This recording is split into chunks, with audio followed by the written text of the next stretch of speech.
अब इधर युधिष्ठिर शोकग्रस्त थे, 18 अक्षणी सेनाओं का नाश किया, हमारे कौन सी गति होएगी, अब हमारे कौन सी गति होएगी, एकदम बड़े घबरा रहे थे। क्योंकि अपने रिश्ते नाते सगे संबंधियों का वध किया है। हम तो करोड़ों वर्ष तक नरक में रहेंगे तो भी हमारा उद्धार होने वाला नहीं है। क्योंकि प्राणियों की हत्या करने वाले की याद आई होगी, गोकुल की और सखियों की याद आई होगी ना। नहीं नहीं, मुझे सखियों की भी याद नहीं आई थी, लेकिन मुझे अब सखियों की भी याद, वो माखन चुराने के लिए उनके घर में जाना, वो बंसी बजाना, वो रास के नृत्य करना, मुझे वो दिन याद आ रहे। नकुल ने आकर के कहा, सहदेव ने आकर के कहा, अवश्य ही ग्वालवार और गौवेर और बछड़ी याद आए होंगे ना। उन्होंने कहा वो भी याद नहीं आई, लेकिन अब याद आने लगा। और द्रौपदी आकर के कहती है, प्रभु मैं समझ गई, आपको राधा रानी की याद आई होगी। राधा के बिना आप रह ही नहीं पाते थे, गोपियों के बिना फिर भी आप रहते थे, गोपियों को ही लेकर के बरसाने जाते थे ना, मनिहारी की भेष बना करके। ऐसी राधा की याद आई होगी ना। राधा बोलते ही मौन हो गए और आंखों से बरबर अश्रु की धारा आने लगी। क्योंकि राधा ये नाम नहीं है, राधा एक धारा है, राधा प्रेम की धारा है। राधा को हम उल्टा करके पढ़ेंगे तो धारा होगी। राधा प्रेम की धारा है। मूक हो गए, मौन हो गए। क्यों पता है? प्रेम में कभी भी जुबान बोलती नहीं है, रसना नहीं बोलती, प्रेम में आंखें बोलती है, बरबराने लग जाती है। अश्रु की धारा, प्रेम की आवाज। मौन हो गए। उन्होंने फिर भी सिर हिला करके कहा, मैं उनको भी याद नहीं कर रहा था, अब मुझे राधा भी याद आने लगी। ये सुनते ही पांडवों को आश्चर्य लगा, भैया धरती में ऐसी कौन है जो यशोदा से पहले है, नंद बाबा से पहले हैं, राधा रानी से पहले हैं। कौन है ऐसे पुण्य आत्मा, कौन है ऐसे दिव्य आत्मा जिन्हें स्वयं द्वारकाधीश याद कर रहे हैं? हाथ जोड़ करके पांचों पांडव द्रौपदी कहने लगे, प्रभु अब तो बता दीजिए, आप खुद रो रहे हैं, हमें रुला रहे हैं, बताइए ना ऐसे धन्य भाग्यवान कौन है। तो उस समय में उनके मुख से इतना ही निकला रोते हुए कि मुझे कुरुक्षेत्र याद आ रहा है, और मुझे कुरुक्षेत्र में भीष्म पितामह याद आ रहे, भीष्म पितामह याद आ रहे। ये सुनते ही पांचों पांडव मौन हो गए और एक एक उस पल को याद करके ग्लानि होने लगी। पांचों पांडव रोने लगे, जिनकी उंगलियां पकड़ करके चलना सिखाता, और उनको इन्हीं उंगलियों से बाढ़ लेकर के उनका हमने लाचार अवस्था में छोड़ दिया। कृष्णा संपत्ति के लिए, सत्ता के लिए और इस राज्य के लालच में आज भीष्म पितामह को कष्ट दिया।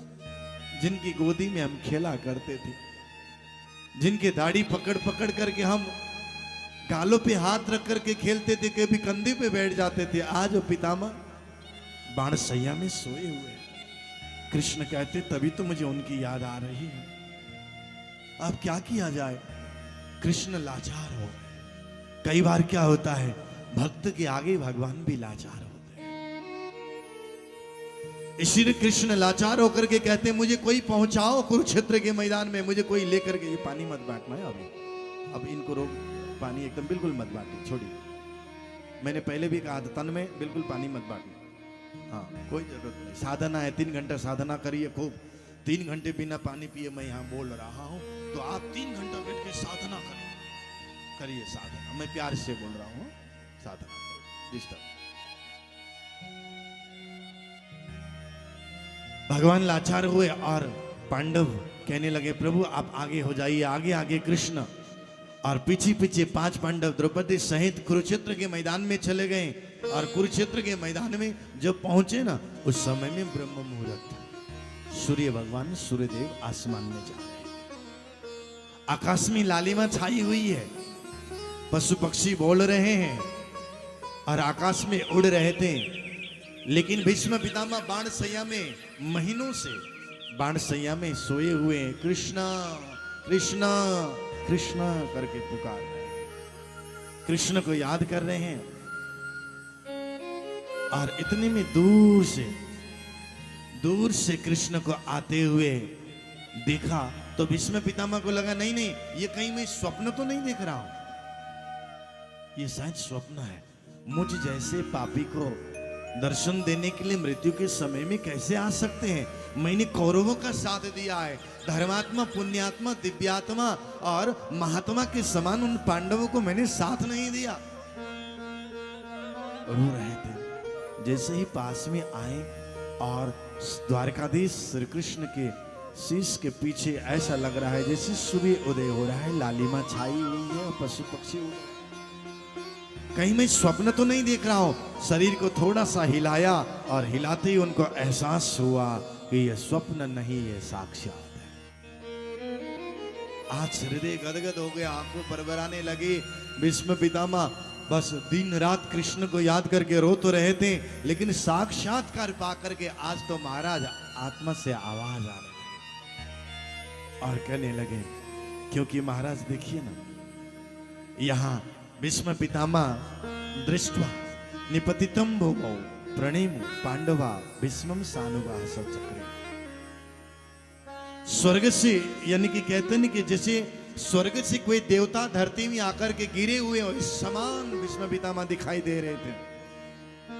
और जैसे ही पास में आए तो भीष्म पितामह ने थोड़े से हाथ को हिलाया। ये स्वप्न है कि साक्षात है? तो साक्षात के अनुभव हुआ, लेकिन फिर भी हाथ हिलाने लगे तो उनको बाण का चुम्बन हुआ, क्योंकि रोम रोम में बाण है ना, रोम रोम में बाण है। जैसे ही बाण का चुम्बन हुआ और वैसे ही उनको लगा कि ये तो साक्षात है और हाथ उठाने लगे, लेकिन हाथ तो उठ नहीं रहे, बस जरा से हाथ उठा रहे हैं।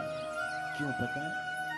एक बाण के चुभन 1,00,000 भिक्षु के डसने के बराबर तकलीफ होती। रोम रोम में बाण है तो कितनी पीड़ा हो रही होगी भीष्म पितामह को। और हाथ जोड़ करके रोते हुए कह रहे हैं, वाह रे वाह कृष्ण, आओ आओ, स्वागतम कृष्ण। काश में हस्तिनापुर में आप जब आते थे, मैं झाड़ी लेकर के और मैं आपके झाड़ी लेकर के स्वागत में दरवाजे पे खड़े रहता था, पुष्पहार से आपके गले में और हार डाल करके स्वागत करता था। लेकिन आज मैं लाचार हूं, मैं आपको ना आपके चरण पखार पा रहा हूं और ना आपको फूलों के हारों से स्वागत कर पा रहा हूं। कृष्ण, जल नहीं है, लेकिन मेरे आंसुओं का ये जल जो है ना, अश्रु की धारा आपके चरण को पखारने के लिए भेजा। पुष्प के हार नहीं है, लेकिन मैं मन के पुष्प, मेरे मन ही मन में पुष्प के हार में आपके चरणों में और गले में समर्पित कर। जब ये सुना, कृष्ण पास में आए। कृष्ण ने कहा, पितामह आप कैसे हैं?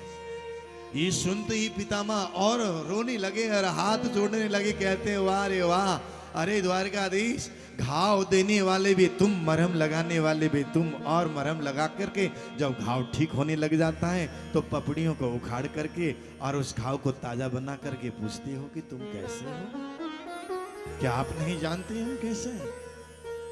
उस समय में उन्होंने यही कहा, मेरा आपकी कृपा से सब काम हो रहा है, करते हो तुम कन्हैया, मेरा नाम हो रहा है। मेरा आपकी कृपा से सब काम हो रहा है, मेरा आपकी कृपा से सब काम हो रहा है। करते हो तुम कन्हैया, करते हो तुम कन्हैया।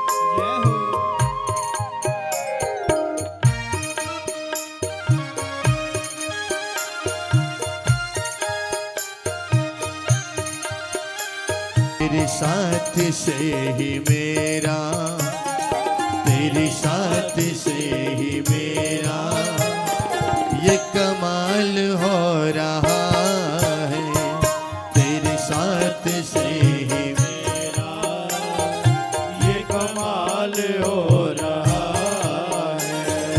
करते हो तुम कन्हैया, करते हो तुम कन्हैया, मेरा नाम हो रहा है, मेरा आपकी कृपा से सब काम हो रहा है, मेरा आपकी कृपा से सब काम हो रहा है। दोनों हाथ से सेवा करते हुए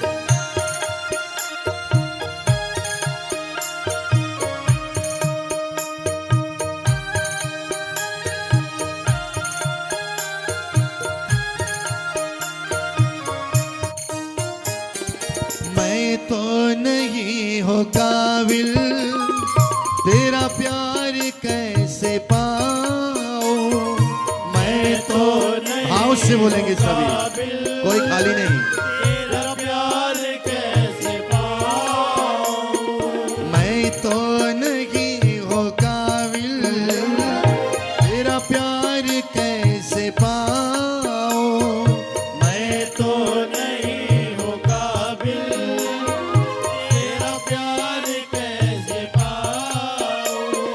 टूटी हुई वाणी से गुणगान कैसे गाऊं, टूटी हुई वाणी से गुणगान कैसे गाऊं, तेरी प्रेरणा से ही सब, तेरी प्रेरणा से ही सब ये कमाल हो।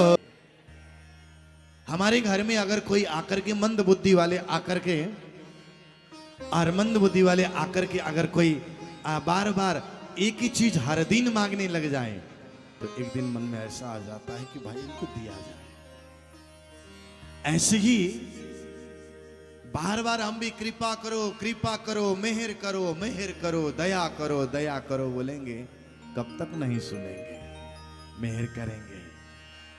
मैं एक भजन, बहुत पुराना भजन गाया करता था, अभी मुझे एकदम से अभी याद आ गया। एक मेहर मांगते हैं, मेहर मतलब कृपा, हम आपसे बारंबार, श्री राज जी महाराज से, एक मेहर मांगते हैं हम आपसे बारंबार, थोड़ी सी कर कृपा कर दो, थोड़ी सी कर कृपा कर दो, हो जाए बेड़ा पार।